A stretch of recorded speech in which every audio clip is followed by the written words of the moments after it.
Ես մենակ մի բանի էի հավատում։ Հավատում էի, որ ես մարդը Հակոբ Հովակիմյանը միջև վերջ պայքարում ու անմեղ մարդ չդատապարտվի ու փաստաբանների հետ միասին ու տենց էլ եղավ։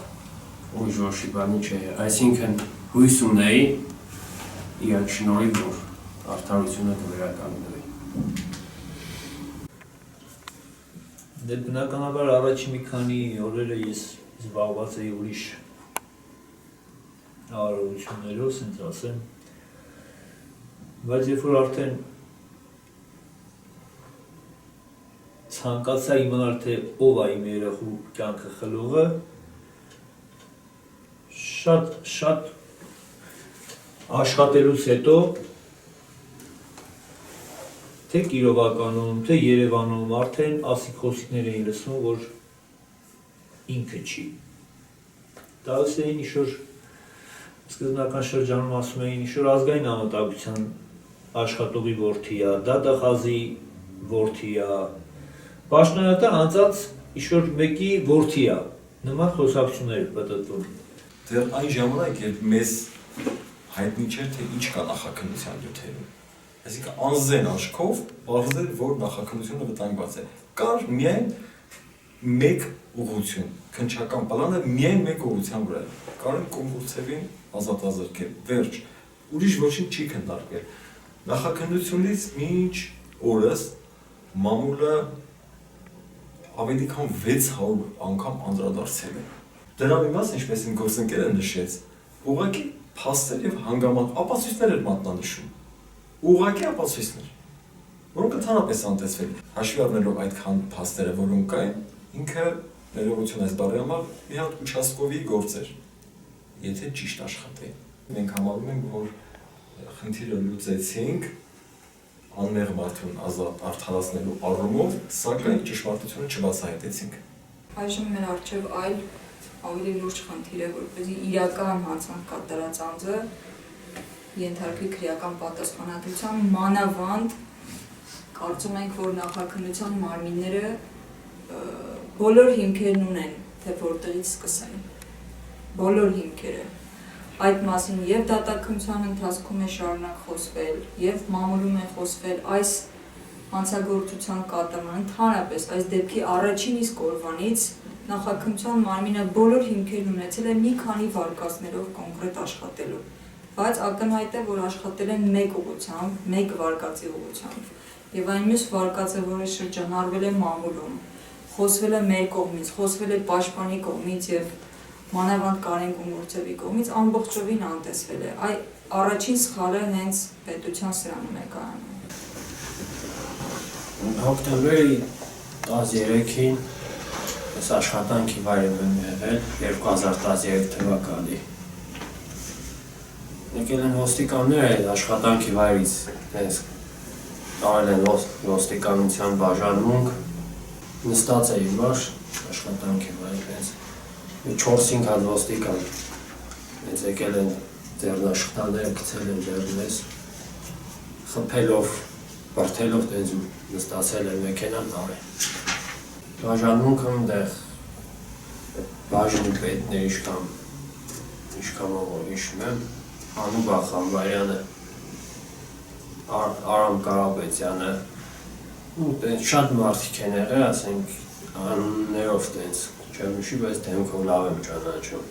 Ստիպում են, որ ասենք ես փաստաթղթեր ստորագրեմ, որ ես տեղյակ չեմ ինչ փաստաթուղթ է, ասում են ստորագրի, լավ կեղնի, բայց ես ոչ մի փաստաթուղթ չեմ ստորագրել։ Բացի դա անընդհատ ստիպում են, որ այս գործը վիզ վեր կալ, լավ կեղնի։ Թղթերը ստորագրի, գնամ ենք, ինչ պետք է կանենք։ Քրեակատարողական հիմնարկից մոտ 5-600 հատ դիմումներ եմ տարբեր կազմակերպություն ուղարկել, որ նման բան ա եղել, ասենք ոչ մեկն են ուշադրություն չի դարձրել։ Բոլոր գանգատների վերաբերյալ կամ քննությունը վերահասցրագրվում էր նախաքննություն իրականացնող մարմնին, այսինքն ինքը բողոքում էր այդ մարմնի դեմ եւ այդ իր գանգատները վերահսկում են նորից այդ մարմնի լուծման համար։ Կամ ուղղակի պատասխանում են ստանդարտ, որ ընդհանուր է քննություն, ոչ ոք չի կարող միջամտել։ Եվ վերջ։ Եվ Կարենի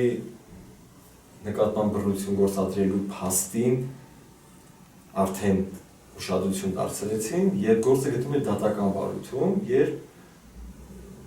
ականանյութ փաստերի հայտ եկավ։ Իսկ նախաքննության ընթացքում այդ բոլոր դիմումները ըստ էության չի քննվել։ Միայն դատաքննության ժամանակ հարուցվեց երկու քրեական գործ, մեկը վերաբերում էր բռնություն գործադրելուն Կարենի նկատմամբ, մյուսը վերաբերում էր վկանային ուղղորդելու։ Պաշտոնատարանձի կողմից վկանային ուղղորդելու գործով, եթե չեմ սխալվում, հատուկ քննչական ծառայություն դրանցից մեկ արդեն փակել են, խոսքը վերաբերում է բռնություն գործադրելու գործին, իսկ վկանային ուղղորդելու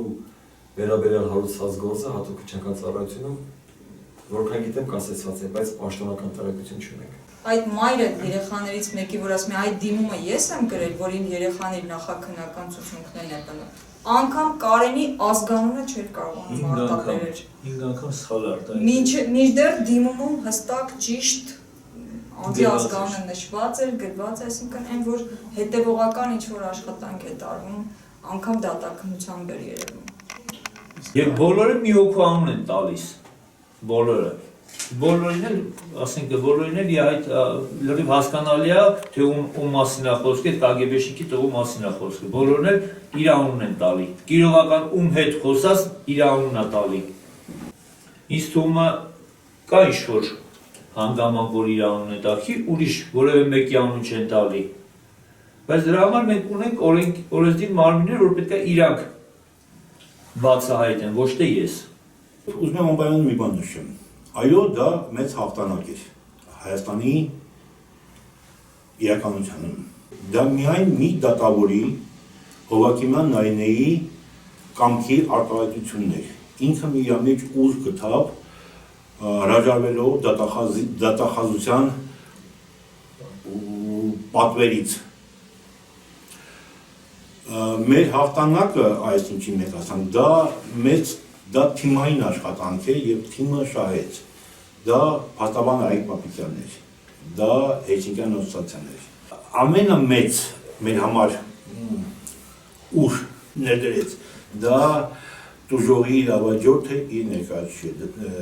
Հակոբ Հովհաննիսյանը եւ Արմինե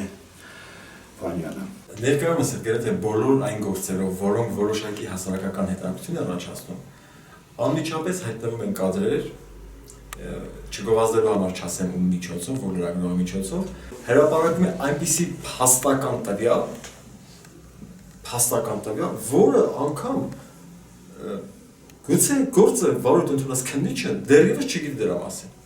բայց ինքը արդեն տարածում է դրա մասին։ Եվ համընդհանուր տարածում ենք, թե անմեղության կանխավարկածը խախտում է։ Մենք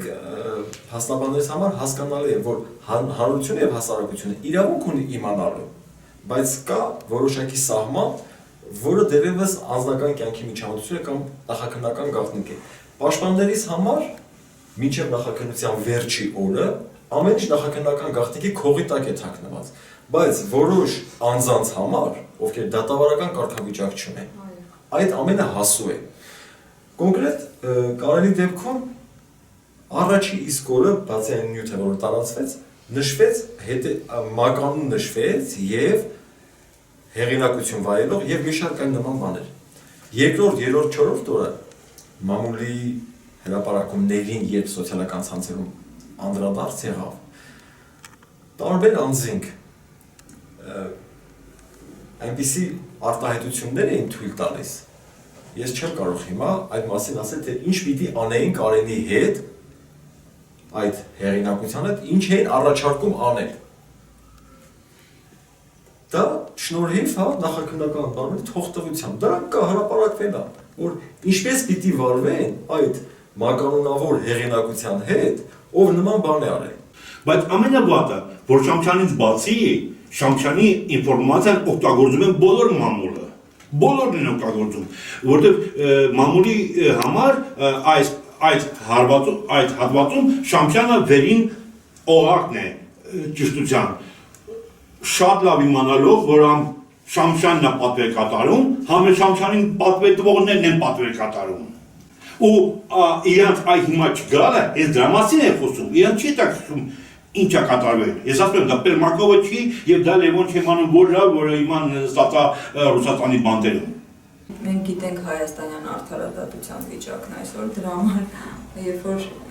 դատավորներից մեկը օրենքից բխող հիմնավորված, պատճառաբանված եւ օրինական որոշում է կայացնում, բոլորիս համար ցավոք սրտի իհարկե ուրախալի առիթ է, ուրախանալու առիթ է ստեղծում, մինչդեռ դա պետք է օրինաչափություն լինի։ Իհարկե դատարանը իր լիազորություններից չբխող որևէ բան չի արել։ Դատարանը արել է այն, ինչ պետք է աներ։ Մենք խոսում ենք այն մասին, որ այս գործը այնպիսի մի շղթայով էր եկել դատարան հասել, որ բավական դժվար էր իսկապես արդարադատություն ակնկալելը։ Նման